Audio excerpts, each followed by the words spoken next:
If you're around teens or tweens, you already know this. They don't talk on the phone, they text. In fact, kids are growing up immersed in so much technology that many people worry they're losing the ability to communicate and solve problems directly with one another. Researchers have documented declines in empathy. But as NPR's Steve Henn reports, Silicon Valley thinks it has a solution: another video game.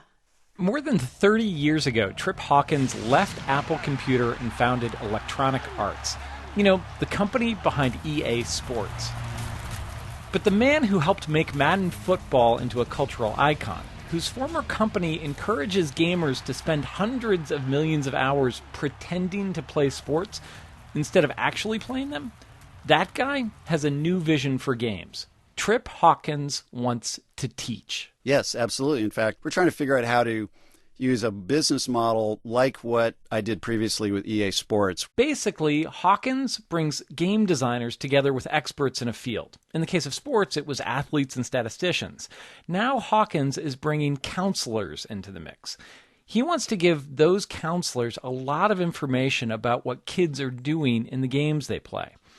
Analyzing data and how people play has become a huge part of the gaming industry. It's incredibly important, and it's one of these things where in the past you couldn't do it at all because the customer was playing the game in the basement on a machine that's not hooked up to the internet.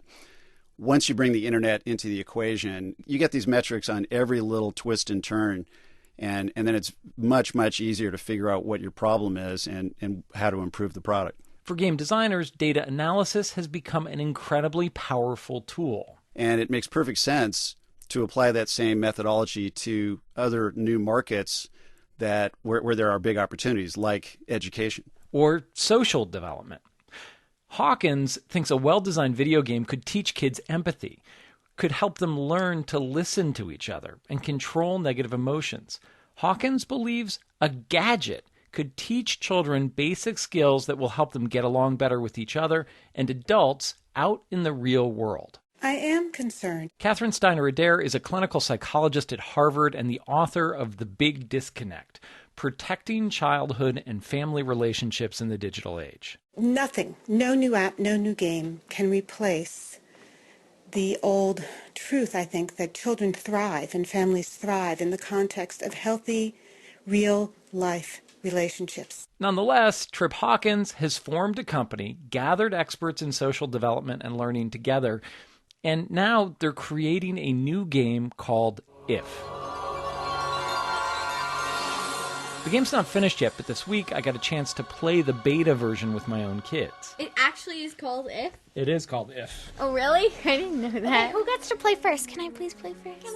In the game, players visit an imaginary town called Greenberry. Step forward and show your face. I've been expecting you. Greenberry right now is a world in which there are cats and there are dogs and they don't get along well. Jessica Berlinski helped design and write the game's story.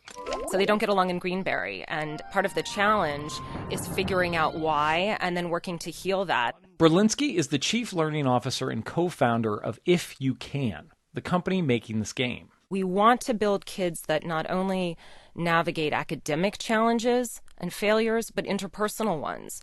And the messaging that kids get in real life, and certainly in schools, is not that failure is okay. But in game environments, 80% of the time, gamers are failing, yet they're completely motivated to keep going. So something's going on there that's very positive, and we need to capitalize on that. As kids progress through Berlinski's game, they begin to rebuild the village of Greenberry. And kind of like Pokemon, they collect magical creatures who enhance their power. That was Kibble. Kibble's so cute. But as my kids played, they made a mistake, and one of those creatures, a sprite named Kibble, seemed to die.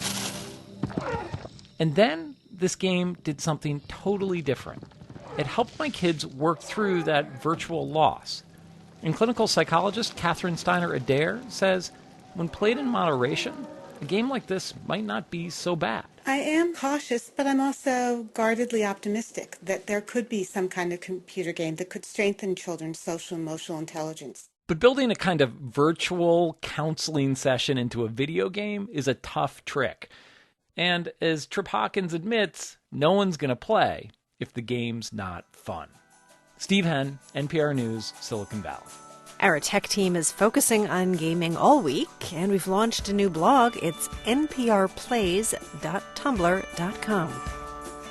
You're listening to All Things Considered from NPR News.